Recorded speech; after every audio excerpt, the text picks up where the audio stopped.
जय जगन्नाथ भाई मैंने आज सकाल उठा मो भण सहित खेल भल लगा छोट पिला ना सहित खेल भल लगे मुझे बाहरी मो नित्य कर्म गाँ पिला सहित आम पोखरी बड़ पोखरी तो के 3 वर्ष पर जाती आज दीपनाडी केवे जानी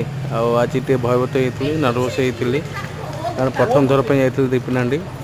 सेठू कम दाम छीने सारा सांगटा आसी वेट करा सहित जाते उर सांगटा कहला जावाटे उर बुलाली करने टाइट बुलाली कर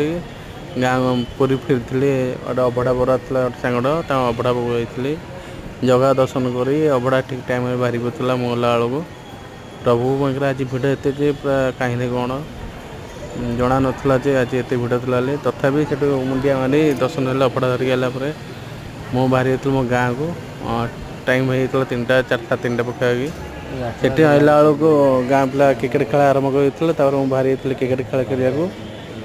क्रिकेट खेल आज मजा लगला गोटे जिन कौन आज आम जीतीचु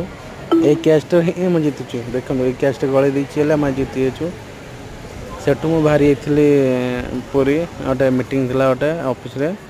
तो मु आगे पलि गोटे मोर कम थी कम थी नहीं ऑफिस पलि छोट मीटिंग थी अल्प जन भितर आठ कम दाम छे मीटिंग जस्ट 10 मिनट मीटिंग